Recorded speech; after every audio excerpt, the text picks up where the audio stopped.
Зөгнөлт миний сүнх тавтай морил лайк, subscribe дарж сайхан сэтгэл үлдээж намайг дэмжсэн та бүхэндээ чин сэтгэлээсээ баярлалаа.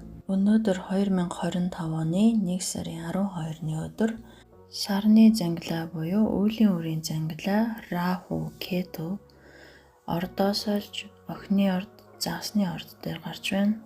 Раху Кету гэдэг бол нар сарны тойрог замын үзэгдэх хавтгад огтлолцох цэгүүд юм. За энд нар болон сарны хэртэлд явагддаг. Раху гэдэг нь хойд сарны зангилаа буюу хувь хүний үүлийн үрийн гол зарчмыг тодорхойлдог. Кету буюу өмнөд сарны зангилаа нь өнгөрсөн үеийн үүлийн үрийн зангилаа тухайн хүний өнгөрсөн амьдралдаа сурч мэдсэн тэндээс авсан авяас билгийг харуулдаг. Эдгээр сарны зангилаанууд 18 сард нэг удаа ордоос олдог. За өнгөрсөн удаад 2023 оны хагас 2024 он бүхэлдээ Жинлүүрийн ордод байрлаж байсан. Өнгөрсөн жил хагасын хугацаанд ихэнх хүмүүсийн хувь тавилангийн маш их өөрчлөлт орж ирсэн байгаа. За зарим нэг нь гэрэлсэн бол зарим нэг нь эсрэгээрээ салсан. Зарим нь амьдардаг газраа өөрчилж нүүж шилжсэн. За зарим нэг нь шинэ хүүхэдтэй болсон. Нэлээдгүй хүмүүс хувийн бизнесаа эхлүүлсэн.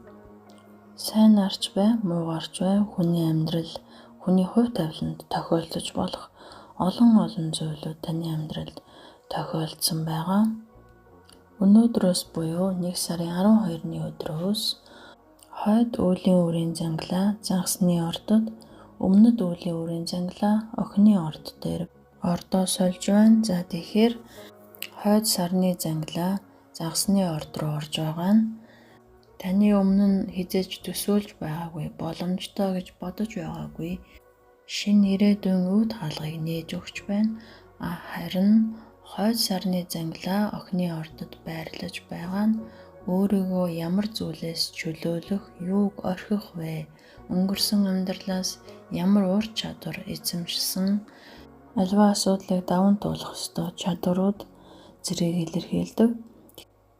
Нар болон сарны тойрог замын үзэгдэх хавтгад нэг цэгт огтлолцож, нар сарны хэртэлд явагдаж, эдгээр үүлийн үрийн зангилааны мөчлгүүд 18-аас 19 жил давтагддаг. Тэгэхээр та 2006 болон 7 онд таны амьдралд хэрхэн юу тохиолдож байсныг эргээд нэг санах гээд хичээгээд үзээрэй.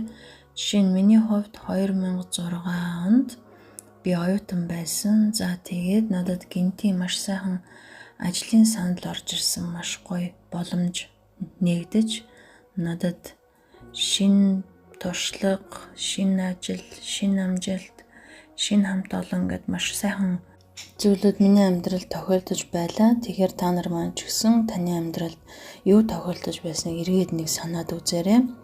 За нар сарны хэртэлтийн тухайд энэ оны хамгийн ихний бүтэн сар эртэлд охины орд дээр 2025 оны 3 сарын 14-нд, дараа нь 2025 оны 3 сарын 29-нд нар хагас налуутай хоньны ордод, дараа нь 2025 оны 9 сарын 7-нд сар бүтэн эртэлд загсны орд дээр, 2025 оны 9 сарын 21-нд нар хагас эртэлд охины орд дээр гэх мэтчлэн нар сарны эртэлтүүд энэ жилд тохиохоор харагдаж байна.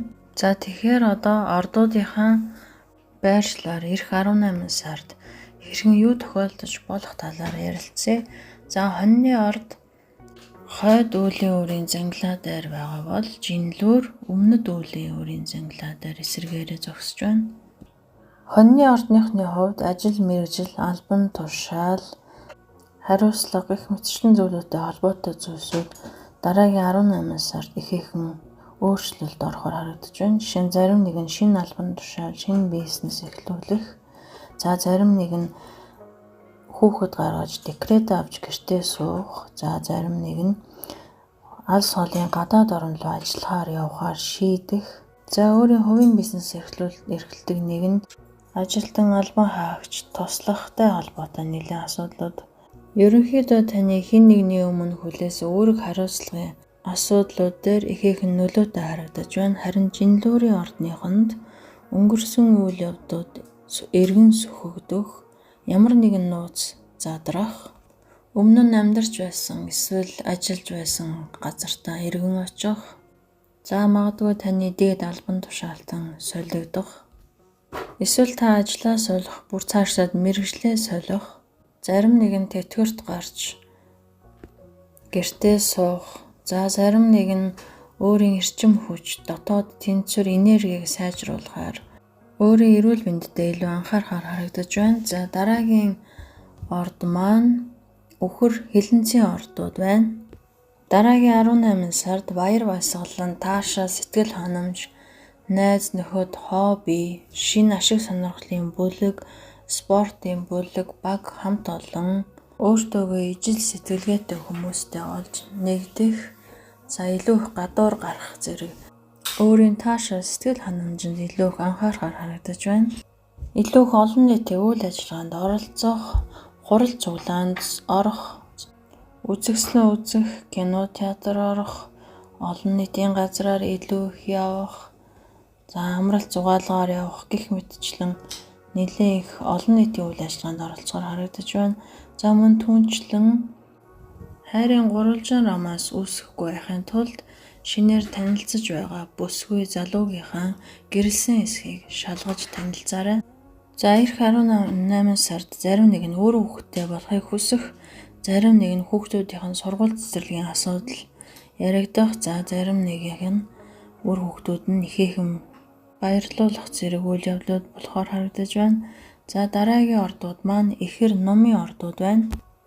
Эдгээр ордуудын хувьд ирэх 18 сард таны амьдардаг газар, байр, байшин, үйл хөдлөх хөрөнгөтэй холбоотой асуудлууд, зарим нэг нь нүгж, шилжих, зарим нэг нь шинээр байр байшин худалдаж авах, зарим нэгнийх нь өөр хүүхэд тусдаа гарах, зарим нэг нь эсрэгээрээ таны гэр бүлд шинээр хөргөн бэр болж орж ирэх гэх мэтчлэн ямар ч үсэн гэр бүлийн бүтэц, байр байдал, байршилд өөрчлөлт орохоор харагдаж байна. Дараагийн 2 орд бол ихэр номын орд. Ихэр номын ордныхны хувьд дараагийн 18 жилийн хугацаанд танай эцэг эхийн амьдралд томоохон өөрчлөлт гарахаар байна.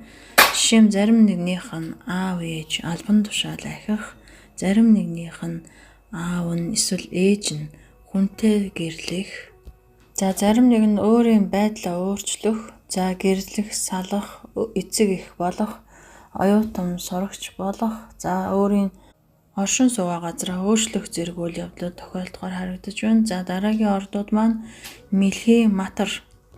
Ирэх 18 сард матрын ордныхны хувьд маш олон аялал, бизнесийн аялал, гадаад харилцаа тогтоох, мөн жолооны курс суух, машинаа солих, шинэ мэдлэг ур чадварыг эзэмших, гадаад руу явахаар шийдэх, эсвэл өмнө нь хийж байгаагүй, эсвэл одоо хийж байгаа зүйлийнхаа үр дүнг үзэх, таны хийхийг хүсэж байгаа, зорж байгаа ямар нэгэн зүйл гадаадд байх, гадаадаас олох зэрэг үйл явдлууд онцгой тохиохоор байна.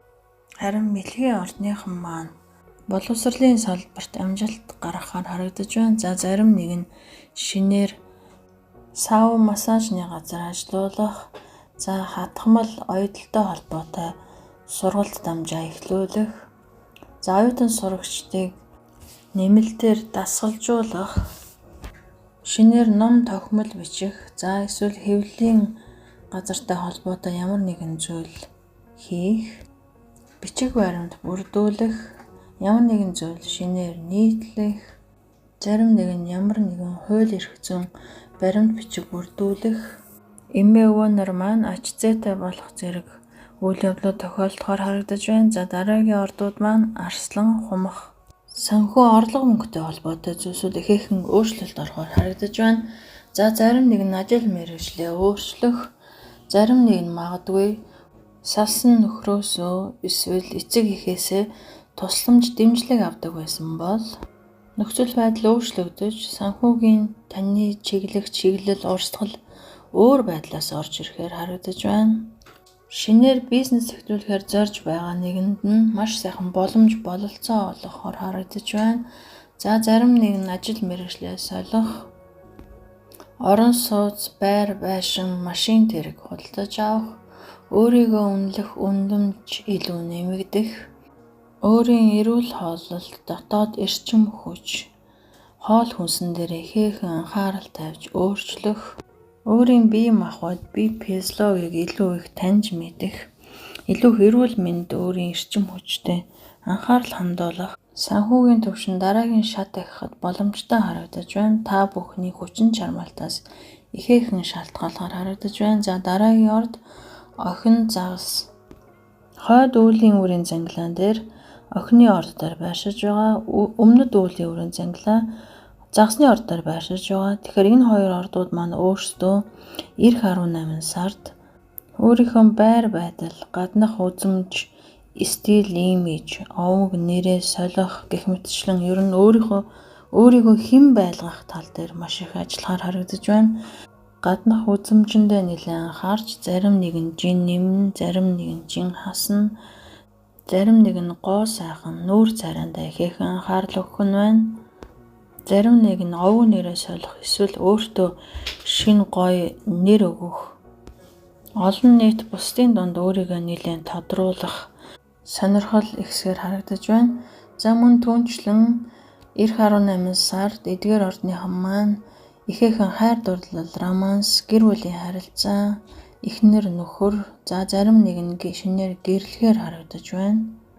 Хайр дурлал болон ажил, мэргэжил, бизнесийн харилцаа, хамтрал, түншлэл, ер нь харилцаа холбоон дээр нэлийн онцгой үйл явдлууд тохиож гэрлэлтэд батлуулах, эсвэл ажил, бизнесийн холбоотой гэрээнд гарын үсэг зурах, за эсвэл гэрлэлт салгах гэх мэтчлэн харилцаа холбоотой нэлийн онцгой үйл явдлууд тохиохоор харагдаж байна. Сарны зангилаар нар сарны хэртэл гэдэг бол бүтэн сар шинэ сарнаас илүү нөлөөтэй, маш хүчтэй хүний амьдралд нөлөөллийг үзүүлдэг. Өмнөд хойд үүлийн үрийн зангилаа юм. Тэгэхээр та нар маань 18 жилийн өмнө таны амьдралд ямар онцлог үйл явдал тохиож байсныг эргэн нэг санаад бодоод үзээрэй. Хэрвээ сонсон бол комент хэсэгт бидэнтэй мөн хуваалцаарай. За ингээд дараагийн бичлэг хүртэл түр баяртай баярлалаа.